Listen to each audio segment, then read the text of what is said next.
ভোর 4:30 থেকে 5টা থেকে ট্রেনে নেমে লাইন দিয়ে আছে শিয়ালদায়। কেন?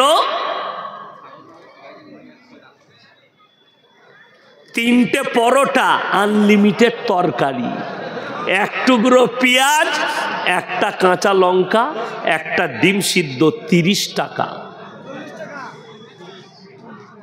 আপনার কি দিয়ে বানাচ্ছে জানি না, কি তেল দিয়ে পরোটা ছাড়ছে জানি না।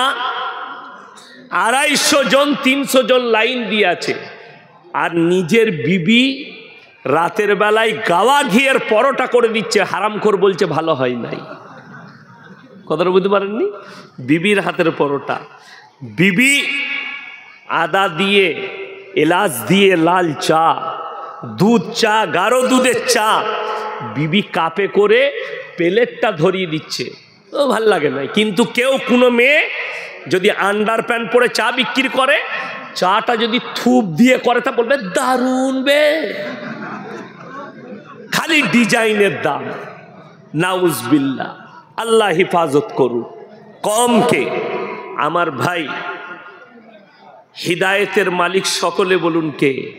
আল্লাহ। কোরআন শুনিয়ে দিই, সূরা বাকারা 2য় পৃষ্ঠা। ইন্নাল্লাযীনা কাফারু সাওয়াউন আলাইহিম আনজারতাহুম আম লাম তুনজিরুহুম লা ইউমিনুন। কোরআন সূরা বাকারা 2য় পৃষ্ঠা। হে নবী, আপনি যা বলবেন বলুন, যত কোরআন শোনাবেন শোনান, যত বুঝাবেন বুঝান, কিন্তু যারা মানার নয় তারা কখনো মেনে নিবে না। এটা নবীজির জন্য। আর ইয়াসিনের কথা কি করে মানুষ মেনে নিবে? আল্লাহ হিদায়েত দিলে নবীজি আল্লাহকে বললেন, আল্লাহ কেন তারা আমার কথা শুনবেন? আল্লাহ উত্তর দিলেন, খাতামাল্লাহু আলা কুলুবিহিম। কুলুব মানে হচ্ছে হৃদয়, তাদের হৃদয়ে তালা মারা গেছে, দ্বীনের কথা প্রবেশ করবে না, কোরআনের কথা দাওয়াত তাদের দিলে যাবে না। ওয়ালা সামিহিম ওয়ালা আবসারিহিম গিশাওয়া, তাদের কানেতে মোহর মারা হয়ে গেছে, তাদের চোখেতে পর্দা পড়েছে, লজ্জা শরমের মাথা খেয়েছে, তারা দ্বীনের প্রতি হে নবী ফিরবে না। ওয়ালাহুম আযাবুন আযীম। হে নবী বলে দাও, তাদের জন্য কিয়ামতের দিনে আমি আল্লাহ পরকালে কঠোর শাস্তি রেখেছি, তাদের জন্য আমার কাছে শাস্তি রাখা আছে। আপনি চলুন। আমরা দাবি করছি আমরা মুসলমান। আল্লামা ইকবাল লিখেছেন, ইস ঘর কো আগ লাগি ঘর কি চিরাগ সে। এটা কতটা সত্য কথা তার প্রমাণ আমি আপনাদের এই বেগুন বাড়িতে দিয়ে যাব।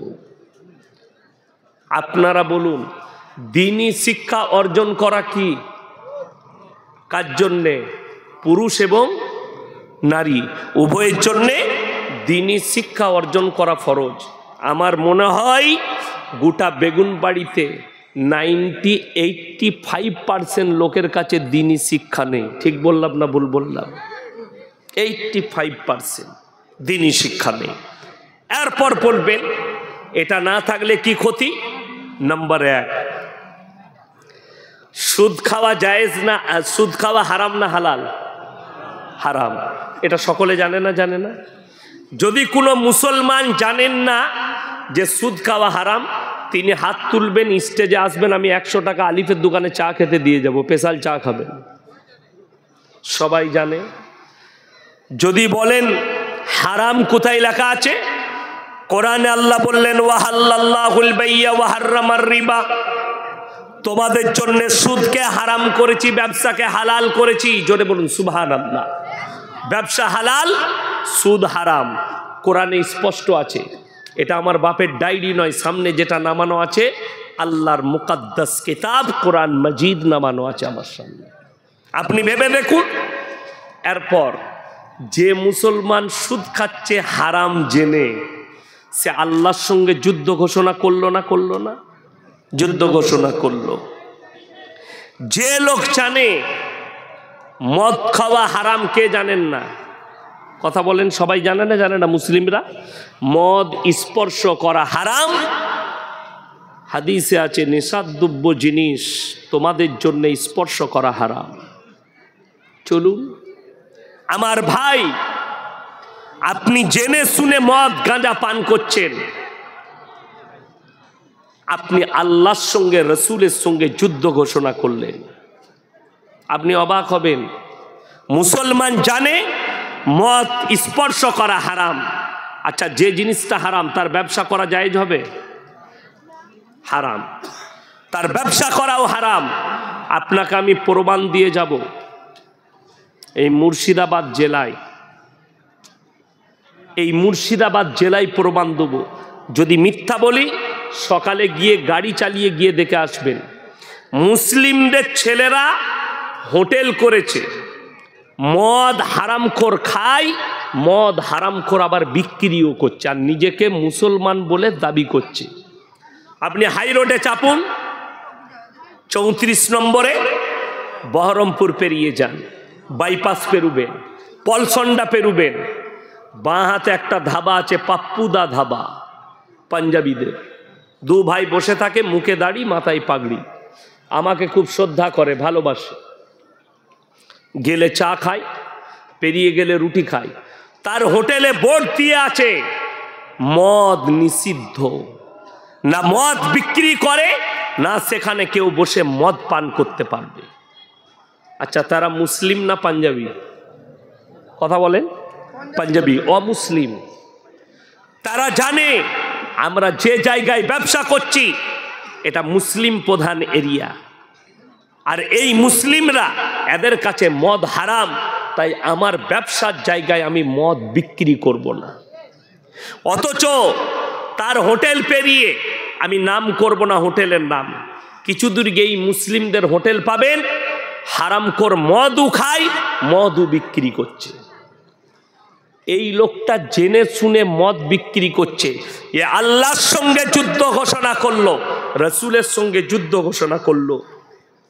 অথচ আমাদের সমাজে সারা জীবন মদের ব্যবসা করে, সারা জীবন সুদ খেয়ে মারা যাচ্ছে, আর আমরা বলছি অসুবিধা নেই, জানাজা পর তার লেগে দোয়া করে তাকে আমরা জান্নাতে রেডি করে ভরে দিচ্ছি। হ্যাঁ, এই তো জলসা চলে, জলসাতে অনেক সস্তায় জান্নাত পাওয়া যায়। জলসায় সব থেকে সস্তা জান্নাত কোথায়? জলসায়। আমি বলবো মাদ্রাসার জন্য টাকা দাও। একজন এসে গাঁজা খেয়ে মরে গেছে, তার বেটা দিয়ে গেল, হুজুর আমার বেটা মারা গেছে 5000 টাকা, কিন্তু ও আর বলছে না যে গাঁজার ভাটিতে, মদের ভাটিতে মারা গেছে, আমাকে দিল। আমি বললাম আল্লাহর পিয়ারা বান্দা কোথায় বসেছিল, 5000 টাকা তাড়াতাড়ি দিল। আল্লাহ তুমি একে দিও জান্নাতুল ফিরদৌস। যা বুঝে করকা জান্নাতে ঢুকিয়ে দিলে। মালটা কি ছিল দেখার দরকার নাই, জান্নাত আগে ঢোক, টাকা যখন দিয়েছিস। বক্তার দোষ নাই, বক্তা বাবু তো জানে না, যিনি আদায় করছেন তিনার দোষ কোথায়, তিনি তো জানে না। তিনি জানছেন মমিন ব্যক্তির জন্য দোয়া বলছে, তো সে জান্নাতে যাবে। এরকম আমাদের দেশে জান্নাত ফ্রি পাওয়া যায়, খালি দেশি মুরগি আর পোলাও খাওয়াবেন, জান্নাত রেডি। আমাকে ইয়াসিনকে কোথায়, জিলাপি হুজুর দিকে খাওয়ান, মিলাদ পড়িয়ে জান্নাতে ভরে দিবে আপনাকে। বেলডাঙ্গায় মিলাদ হয় না? বল বেগুন বাড়িতে হয় না? আরে বেলডাঙ্গায় হয়, বেগুন বাড়ি বাদ দেন। মিলাদ পড়িয়ে হুজুরকে দাওয়াত দিয়ে জান্নাতে পৌঁছানো হচ্ছে। কি করে মারা গেছে? মদের বোতল টেনে। কি করে মারা গেছে? সুদের ওপরে জীবন কাটিয়ে। শুনে রেখে দেন, সারা জীবন যদি সুদের ওপরে জীবন কাটিয়ে দোয়া করে জান্নাত পাওয়া যায়, নবীজির চাচা কি দোষ করলেন? নবীজি কলমা পড়াতে পারলেন না, দোয়া করার অনুমতিও নবীজি পাননি। এইটাই দুঃখের। আজকে আপনি গালি দিচ্ছেন কাকে? গোটা পৃথিবীতে ইসলাম একটা সূক্ষ্মর ওপরে দাঁড়িয়ে আছে। বেঈমান, কাফের, ইহুদি, নাসারা, গোটা পৃথিবীর মাথা ব্যথা শুধু একটাই জিনিসকে নিয়ে, ইসলাম, কোরআন, নবীজি, মাদ্রাসা আর মসজিদ হচ্ছে এদের মাথা ব্যথা, অন্য কিচ্ছু নয়। কেউ কেউ বলছে মাদ্রাসায় তো আতঙ্কবাদী তৈরি হয়। তাদেরকে বলবো, আমাদের মতো মৌলবি আমরা কোরআন হাদিসের জ্ঞান অর্জন করেছি, কিভাবে বন্দুকটা ধরতে হয় জানি না, একটা গিটে বোম জীবনে ফাটাতে পারি না। বড় কষ্ট লাগে। আমাদিকে বলে মাদ্রাসায় আতঙ্কবাদী তৈরি হচ্ছে, কষ্টের বিষয়। তারা না জেনে মন্তব্য করছে, দূর থেকে মন্তব্য করছে। তবে যারা স্বপ্ন দেখছে কোরআন মিটে যাবে, ইসলাম মিটে যাবে, আল্লাহর কসম করে বলে যাচ্ছি, যদি কোনো মুসলমানের হৃদয়ে এটা মনে থাকে যে কোরআন মিটে যাবে, তোমার এটা ভুল হবে, তোমার ঈমান কমজোর আছে, মজবুত করো। কিয়ামতের সকাল পর্যন্ত পৃথিবীর কোনো শক্তির ক্ষমতা হবে না যে কোরআনকে মিটিয়ে দিই। জোরে বলুন সুবহানাল্লাহ। শুধু তাই নয়, যারা ইসলামকে মিটানোর স্বপ্ন দেখছে তাদেরকে অনুরোধ করে বলে যাচ্ছি, রসুলকে গালি দাও, কোরআনকে গালি দাও, আল্লাহকে গালি দাও, ইসলামকে গালি দাও, দিয়ে যদি মনে করো যে কোরআন মিটে যাবে, আল্লাহ মিটে যাবে, ইসলাম মিটে যাবে, ইনশাআল্লাহ তোমাকে বলে যাই, আমার আল্লাহ ওয়াদা করেছেন, ফালান তাজিদ আলি সুন্নাতিল্লাহি তাবদীলা। কিয়ামত পর্যন্ত আমার বিধানের, আমার কোরআনের একটা জের জবরকে পরিবর্তন করার ক্ষমতা পৃথিবীর কোনো শক্তির নেই। জোরে বলুন সুবহানাল্লাহ। আপনার বিরুদ্ধে বিল আনা হচ্ছে পার্লামেন্টে, ওয়াকফ সম্পত্তিগুলো আমরা হাতে করব, আপনার মসজিদ আর আপনার থাকবে না, আপনার মাদ্রাসা আর আপনার থাকবে না। তারা বলবে এটা আমাদের, বেগুনবাড়ির মসজিদ ভেঙে দাও, অন্য জায়গায় মসজিদ করো, এখানে সরকারি প্রকল্প তৈরি হবে। আমার ভাই, যারা এই চক্রান্ত করছে আল্লাহ যেন তাদেরকে মিটিয়ে দেয়। জোরে বলুন আমিন। যারা মাদ্রাসা ভাঙার স্বপ্ন দেখছে আল্লাহ যেন নিচুড়ে তাদের রস বার করে দেয়। তাদের তকদিরে হিদায়েত থাকলে আল্লাহ হিদায়েত দাও, তা না হলে তাদেরকে নিস্তে নাবুদ করে দাও। আপনি জানেন সব থেকে বেশি বর্তমানে ইসলামকে গালি কে দিচ্ছে, অথচ মুসলমান চুপচাপ বসে আছে। সব থেকে বেশি গালি দিচ্ছে মুসলিম ঘরের ছেলেরাই, সব থেকে বেশি। তার মধ্যে ফেসবুক খুলুন, আসাদ নূর বলে একটা ছেলে আছে বাংলাদেশের, প্রতিনিয়ত আল্লাহকে, রসুলকে, মোহাম্মদকে গালি দিচ্ছে, ইসলামকে গালি দিচ্ছে লুকিয়ে। আজকে দেখলাম, আমি 1 মাস আগে কলকাতায় একজনের বিরুদ্ধে বলেছিলাম, সেই মেয়েটা প্রতিনিয়ত ইসলামের বিরুদ্ধে বলছে। তার নাম হচ্ছে নাজিয়া ইলাহি খান।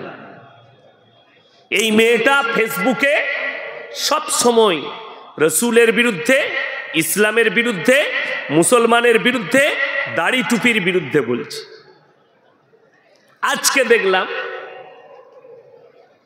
আর এক দালাল, তার নাম হচ্ছে বঙ্গ টিভি, তার সাক্ষাৎকার দিয়েছে। দেখো এই মৌলবি কি বলছে। আমি বলেছিলাম তোকে বাঙ্গাল থেকে, আমি বাংলা থেকে তাড়াবো 24 ঘন্টার ভেতরে, সরকার যদি স্টেপ না নেয়। সেই মেয়েটা, আমি তাকে বলেছি হারামের আওলাদ, এটা আমি প্রুফ করে দেবো। আবার বলছি আজকে, যদি বলেন কেন, যে নবীজিকে গালি দেয় জানবেন সে হারামের আওলাদ না হলে মুহাম্মদ সাল্লাল্লাহু আলাইহি সাল্লামকে গালি দিতে পারে না। তার প্রুফ কি আছে? যতগুলো স্কুল, কলেজ আর ইউনিভার্সিটি আছে তাদের হেডমাস্টারের মাথার ওপরে ছবি কাদের টাঙানো থাকে? ঈশ্বরচন্দ্র বিদ্যাসাগর, কবিগুরু রবীন্দ্রনাথ ঠাকুর, বঙ্কিমচন্দ্র চট্টোপাধ্যায়, শরৎচন্দ্র চট্টোপাধ্যায়, স্বামী বিবেকানন্দ, এদের ছবিগুলো স্কুলের হেডমাস্টারের মাথার উপরে টাঙানো থাকে। অথচ এই মানুষগুলো জীবন দশায় যতগুলো কথা লিখেছেন সব বিশ্ব নবীর পক্ষে, একটাও নবীজির বিরুদ্ধে কেউ কথা লেখেনি। স্বামী বিবেকানন্দ বলেছিলেন আমেরিকার শিকাগো শহরে যে পৃথিবীর মধ্যে যদি কেউ মহামানব থাকেন তিনি হচ্ছেন হযরত মুহাম্মদ মুস্তাফা, সকলে বলুন সাল্লাল্লাহু আলাইহি সাল্লাম। এই হারামের আওলাদদের কাছে নবীজির অপরাধ কি? নবীজি সাল্লাল্লাহু আলাইহি সাল্লাম 6 বছর বয়সে মা আয়েশা সিদ্দিকা রাদিয়াল্লাহু তাআলা আনহাকে বিবাহ করেছেন। সংসার শুরু করেছেন 9 বছর বয়সে। আমি এমন একটা দলিল দিয়ে যাব, কোনো যদি ডাক্তার, মাস্টার, প্রফেসর, ইঞ্জিনিয়ার এই বেলডাঙ্গায় থাকে, যদি আমার এটা কেটে দিতে পারেন দলিলটা, স্টেজে এসে আমার পকেট থেকে যা টাকা বেরোবে আমি দিয়ে দেব, যা বেরোবে তার, এবং আমি স্যালেন্ডার হব যে আমি ভুল বলেছি। আল্লাহ নবী সাল্লাল্লাহু, শিক্ষিত সমাজ আগে শুনবেন, যারা মাথাকে ধুলাই করছে। এই নাজিয়া ইলাই খান হাতেতে আরবিতে লিখে রেখেছে আর বলছে, দেখো আমি মুসলমান আছি। अरे यार बांग्ला तो बोलना अच्छा से सीख ले पहले। वो बांग्ला जाने ना, बोलছে আমি बंगाली में। তোর ভাষাতে পশ্চিম বাংলার লোক বলবে তুই বাঙালি না বিহারি মাল। তোর তো বাংলা বলাটাই আগে ভালো করে স্কুলে ভর্তি হ, বাংলাটা শেখ, তারপরে আমার সঙ্গে লাগবি। আর আমি চ্যালেঞ্জ দিলাম এই বঙ্গ টিভিকে যে তোমার যদি হিম্মত থাকে আমার সামনে বস করাও, আর আমি প্রুফ করে দেব ও মুসলমান নয়। এটা যদি প্রুফ করাতে না পারি, আমি পশ্চিম বাংলায় সমাজের বুকে আর কোনোদিন কথা রাখবো না ইনশাআল্লাহ। আমি প্রমাণ করে দেব, প্রুফ সবারই সামনে ওপেন চলবে। শুধু তোমার নয়, আমার 100টা ইউটিউবার থাকবে, তোমার চ্যানেল থাকবে, আর তোমরা যটা পারবে চ্যানেলকে ডাকবে, বাই ক্যামেরা চলবে। কলকাতায় যেখানে বলবি খালি পুলিশ প্রোডাকশন থাকবে, ইনশাল্লাহ আমি প্রুফ করিয়ে দেবো এই নাজিয়া ইলাই খান মুসলমান নয়। আচ্ছা, আপনারা আমাকে দাওয়াত দিয়েছেন, আমাকে প্রুফ দিতে হবে স্টেজে যে আমি মুসলমান কিনা। কথা বলেন, লাগবে? আপনারা জানেন ইয়াসিন সাহেব একজন আলেম, ইয়াসিন সাহেব একজন স্কলার, ইয়াসিন সাহেব কোরআন হাদিসের বক্তব্য দেয় আমাকে। আচ্ছা, দেখবেন যারা চোর হয় তারা বলে আমরা সাধু, বলে না? বলে না? যারা চোর হয় তারা কোনোদিন বলে আমি চোর? তারা খালি বলে আমার মতো ভালো লোক নাই। প্রুফ দিতে চাই। এ মুসলমান নয় বলে আরবি লেখে দেখাচ্ছে আমি মুসলমান আছি, আমার হাতে এটা আছে। আবে টাট্টু করাটাই তো হারাম। ইসলামে টাট্টু করা কি হারাম। শরীরের মধ্যে কেউ টাট্টু করলে হারাম। নবীজি সাল্লাল্লাহু আলাইহি সাল্লামের হাদিস আছে স্পষ্ট, যারা শরীরের মধ্যে ছবি আঁকে, শরীরের মধ্যে কিছু লেখালেখি করে, তারা জান্নাতে প্রবেশ করবে না। আর ও নিজের হাতে আরবিতে লেখে মানুষকে প্রুফ করাচ্ছে আমি মুসলমান আছি। আর আমি বলছি তুই হারামের আওলাদ আছিস। আমার কাছে প্রুফ আছে। যে মেয়ে মদ পান করে, আমি ভিডিও দেখেছি ওর মদ পান করা, আবার বলছে এই মলি সাহেব আমার বিরুদ্ধে বলে ভাইরাল হতে চায়। আরে আমার তোকে নিয়ে ভাইরাল, তোকে কেউ চিনে না। তোকে যতজন চিনে সবাই জানে এটা অবৈধ সন্তান নবীজিকে আর ইসলামকে গালি দিচ্ছে। আর ইয়াসিনকে আল্লাহর কৃপায় যতগুলো আমার মুসলমান ভাই চিনে সবাই আমাকে দোয়া দেয়। সকলে জোরে বলুন ইনশাআল্লাহ। দেশ বাংলাদেশ প্রবাসী যারা আছে সবাই আমাকে চিনে। তা না হলে আমার যতগুলো ইউটিউবার জলসা ছাড়ে একবার খুলে দেখবি, তোকে আমি বলে গেলাম যে আমাকে কত মানুষ চাই, কমেন্টগুলো পড়ে দেখবি। আর তুমি যে হারামের আওলাদ, এটা আমি আবার বললাম, যদি হিম্মত থাকে এই বঙ্গ টিভিকে বলছি, তুমি যে দালালি করছো, তোমার দালালিটাও পশ্চিম বাংলার মানুষ বুঝেতে তুমি কার দালালি করছো, আমি আর নাম লুব না। তুমি কার কাছে বিক্রি হয়েছো এইটাও পশ্চিম বাংলার মানুষ জানে। আল্লাহর কৃপায় আমার গলায় কারুর পট্টি বাঁধা নাই, আমি হচ্ছি আল্লাহর গোলাম। আমরা সবাই কার গোলাম? আল্লাহকে ছাড়া কেউ কি ভয় খাই না। আর নাজিয়া ইলাই খান, तेरे गले में किसका पट्टा लगा हुआ है सबको मालूम है। तू किसी का पली हुई कुत्ती हो, लेकिन अल्लाह के कृपा से मैं अल्लाह का बंदा हूं और अल्लाह ने भेजा, अल्लाह के सिवा मैं किसी से नहीं डरता इंशाअल्लाह। বড় কষ্ট লাগে আমার গলায় কারুর পাট্টি পড়ানো নাই, যে আমি কারো পক্ষ নিয়ে বলবো, কোনো রাজনৈতিক দলের পাট্টি আমার গলায় নেই, আর তোর গলায় কার পাট্টি আছে সবাই জানে। तुम तो कुत्ती बन चुकी हो। और कुत्ता दो कंडीशन में भोगता है, या तो पागल हो चुका है या तो पीछे उसका मालिक खड़ा है। तू जो भोग रही है ये मुझे मालूम है, तू इसीलिए भोग रही है कि तेरे पीछे कोई मालिक खड़ा है, तेरे गले में पट्टा डालकर पकड़ कर खड़ा है। लेकिन अल्लाह के कृपा से मेरा जान अल्लाह के कब्जे में है। আমাদের জান আল্লাহর কবজায়। আজকে মুসলমান আপনি ইমানের উপরে টিকে যান। হে আমার যুবক, কালমার উপরে টিকে যান একনিষ্ঠভাবে। পৃথিবীর কোনো শক্তির ক্ষমতা নেই আপনার এতটুকু ক্ষয়ক্ষতি করে, টিকে যান। কিন্তু হাইরে মুসলমান, কালকে 6ই ডিসেম্বর ছিল, ফেসবুকটা আর টুইটারটা খুলেন, কতগুলো মুসলিম যুবক টুইট করেছে, আমরা বাবরি মসজিদ ভুলবো না, আমাদের বাবরি মসজিদ শহীদ হয়েছে, অথচ এরা কেউ নামাজ পড়ে না, নিজের মসজিদে নামাজ পড়ে না। 5 ওয়াক্তের নামাজ পড়া কি কথা বলে না? ফরজ। আমি আপনাকে বেলডাঙ্গায় দেখিয়ে দেবো 100 জনের মধ্যে 80 জন বেনামাজি আছে। ঠিক বললাম না ভুল বললাম? 80 জন বেনামাজি। অথচ রাসূলের হাদিস, যার নামাজ নেই তার মধ্যে ইসলাম নেই। আল্লাহ নবী সাল্লাল্লাহু আলাইহি সাল্লাম হাদিস বর্ণনা করেছেন, যার মধ্যে নামাজ নাই তার মধ্যে ইসলাম নেই। আপনাকে আমি বেলডাঙ্গা বাজারে দেখিয়ে দেবো কত মুসলমান নামাজ পড়ে না, নিজেকে মুসলমান দাবি করে, আর বাজারে বসে কি ফুটানি করে জানেন? আবে নামাজ না পড়তে পারি, বেগুন বাড়িতে ভালো লোক আমি আছি, এই মাল আছে না নাই? গাদা আছে, নামাজ পড়ে না, রোজা রাখে না, কিন্তু বুক ফুলিয়ে বলে আমি নামাজ না পড়তে পারি, রোজা না রাখতে পারি, আমার মতো ভালো লোক নাই। আমাদের দেশে 3টে কোয়ালিটির নামাজি আছে। কটা বললাম? 3টে। একটা হচ্ছে 5 ওয়াক্তের নামাজি, দ্বিতীয় হচ্ছে জুম্মার নামাজি, আর তৃতীয় হচ্ছে ঈদ বাকরা ঈদের নামাজি। এরা জীবনে নামাজ পড়ে না, খালি ঈদ আর বাকরা ঈদে যায়।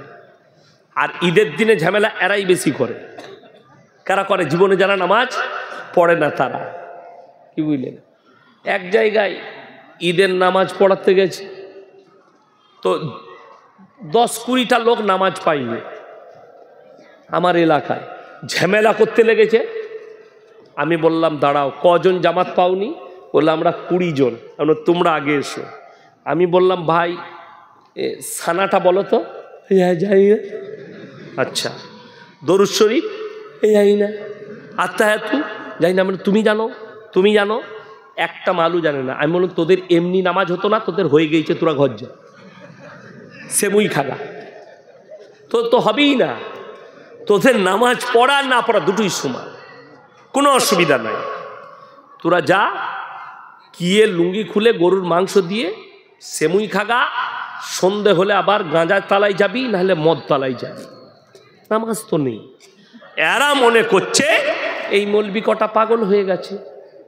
বেঈমান কাফেররা ঠান্ডা মাথায় এমন জাল ছুড়েছে, আর মুসলমান জালে ঢুকে গেছে। বেঈমান কাফেরদের মেহনত, তারা কামিয়াব হয়েছে। তাদের চিন্তাধারা মুসলমানের সম্পর্ক যেন কোরআনের সঙ্গে না থাকে, মুসলমানের সম্পর্ক রসুলের হাদিসের সাথে না থাকে, মুসলমানের সম্পর্ক আলেমদের সাথে না থাকে। এইটা ছিল তাদের মেহনত, আর তারা তাদের মেহনতে কামিয়াবি লাভ করেছে। আজকে মুসলমান সম্পর্ক নেই কোরআনের সাথে, মুসলমান সম্পর্ক নেই হাদিসের সাথে, মুসলমান সম্পর্ক নেই রসুলের আখলাকের সাথে। অথচ আপনি নিজেকে বেলডাঙ্গায় বুক ফুলিয়ে দাবি করছেন আমি মুসলমান, আপনি বুক ফুলিয়ে দাবি করছেন আমি একজন মুমিন। বড় কষ্ট লাগে আমার ভাই। এই লোকগুলো পাগল নয় যারা দাড়ি রেখেছে, এই লোকগুলো পাগল নয় যারা লম্বা জামা পড়েছে।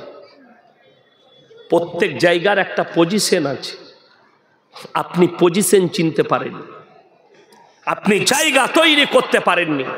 বেঈমান কাফেররা জায়গা তৈরি করেছে আপনার ব্রেনে, আপনার বিবেকে, আপনার দিলে, আপনার আখলাকে, আপনার চরিত্রে তারা জায়গা তৈরি করে সাকসেসফুল হয়েছে। তারা তাদের কাজে সাকসেসফুল, আমরা আমাদের কাজে নাকাম। ভাবতে পারে যে আজকে তাদের মেহনত যেটা ছিল ঠান্ডা মাথায় মুসলিম দিকে জিনাকত তৈরি করা, ঠান্ডা মাথায় মুসলমানদের ইমানকে ধ্বংস করা, তারা কামিয়াবি লাভ করেছে। আজকে আমাদের সমাজে সব থেকে কম বেতন যাদিকে দেওয়া হচ্ছে সেটা হচ্ছে ইমাম সাহেব। ইমাম দিকে সব থেকে কম বেতন দেওয়া হচ্ছে। তার কারণ কি? তার কারণ একটাই, কিছু কিছু মুসলমান আছে তারা বলছে নামাজ পড়িয়ে, মসজিদে নামাজ পড়িয়ে ইমামতি করে পয়সা নিতে হবে। হাদিসে কোথায় লেখা আছে? কোরআনে কোথায় লেখা আছে? একটা মৌলবি, একটা মুহাদ্দিস, গোটা বেলডাঙ্গা থানা নয় মুর্শিদাবাদ জেলার যত আলেম আছে, একটা যদি হাদিস আমাকে দেখাতে পারে আর কোরআনের আয়াত যে আলেম হওয়ার পরে মসজিদে ইমামতি করে খেতে হবে, এটা হাদিসে লেখা আছে, আমি সেই মৌলবীর জুতোর মালা পরে ঘর যাবো বেলডাঙ্গা থেকে। দেখাও কোথায় লেখা আছে মসজিদে ইমামতি করতে হবে। যদি বলেন যে তাহলে নামাজ কে পড়াবে, যখন নামাজ সে পড়াবে তাহলে ইমামটা হিজড়ে লয়। যারা মনে করছেন বিনা বেতনে নামাজ পড়াতে হবে তারা হিজড়ে ইমাম রাখবেন, খালি পেটে ভাতে। আমাদের সমাজের অবস্থাটা ওই জন্য খারাপ হলো। তো এরা যদি পেটে ভাতে মৌলবি পায় নামাজ পড়ানোর লোক, এরা আর বেতন দিয়ে মৌলবি রাখবে না। এরা যদি পেটে ভাতে মুয়াজ্জিন পায়, এরা আর টাকা দিয়ে রাখবে না। গ্রামের চাচা বুড়ো হয়ে গেছে, কাজ করতে পারে না, চাচাকে বলছে চাচা তুমি আর কোথায় কাজ করবে গো, তো তুমি এক কাজ করো, মসজিদে একটু ঝাড়ু ফাড়ু লাগাবে আর আজানটা দিও। বললে হ্যাঁ হ্যাঁ, আর তোমাকে বেতন দিতে পারবো না, তো পালা আছে সবারই ঘরে, তুমি খেয়ে নিও। ইমাম সাহেব সে দেখলে চাচা আমার তো এমনি ইনকাম নাই, তো এই মসজিদে ঝাড়ু দেবো, আজান দেবো, পেটে ভাতে থাকবো, আমারও পেটটা চলে যাবে আর এদের আজানটা হবে। ইমানদারির সঙ্গে বলবেন, কেউ যদি তার বেটার বিটির বিয়ে দেয়, সে 50 বার যাচে না যে এই ছেলেটা কেমন, তার পরিবার কেমন, ভালো করে খোঁজ নেয়। আর একটা লোককে মুয়াজ্জিন রাখবেন, আপনি খোঁজ নেবেন না এর মধ্যে নামাজ পড়ানোর যোগ্যতা আছে কিনা, এই লোকটার আজানটা শুদ্ধ কিনা। চাচাকে রেখেছে, চাচা আজান দিচ্ছে, আল্লাহু আকবার,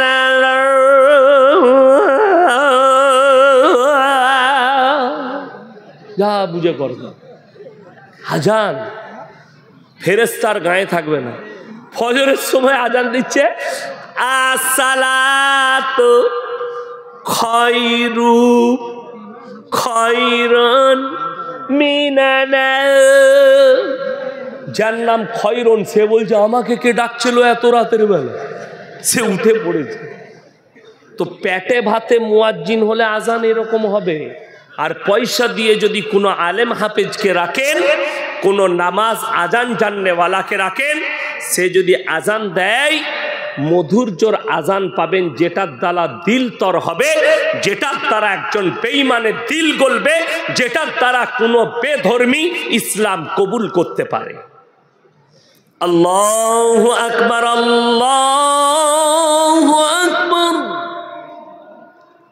আজানটা কি মনে হলো? বুঝতে পেরেছে? আসসালাতু খায়রুম মিনান নাওম। আচ্ছা আচ্ছা, আজান দিচ্ছে, আসসালাতু খায়রুন মিনান নাওম, যা বুঝে করবে। যার নাম খয়রুন সে রাতের বেলায় উঠে বলছে আমাকে এত রাতে কে ডাকলেন। আজানু শেষ, সব কিছু শেষ, নামাজও শেষ। আপনি বলছেন এটা অনেকজন মনে করবে ক্রিটিসাইজ, না, এই আজানটা হচ্ছে শরীয়ত বিরোধী আজান। তুমি বিনা পয়সায় চাচাকে রেখেছো, তোমার জুটেনি যে 4000 5000 টাকা দিয়ে একটা চাচাকে রাখি যার আজানটা শুদ্ধ, যার নামাজ সে ইমাম না থাকলে সে নামাজ পড়িয়ে দিতে পারবে। বড় কষ্ট লাগে, দুঃখ লাগে। আপনি বিনা পয়সায় চাইছেন নামাজ পড়াতে। আজকে কওমের হালত ওই জন্য এরকম। মাদ্রাসায় বলছে, মাদ্রাসায় আপনি বলছেন মাদ্রাসা চালাবো, আর আপনার ছেলে পড়ে আলামিন মিশনে। আপনি লোককে বলছেন আপনার বাচ্চাকে মাদ্রাসায় দেন, অথচ সেক্রেটারির ছেলে পড়ে কোথায়? কলকাতা ইউনিভার্সিটিতে।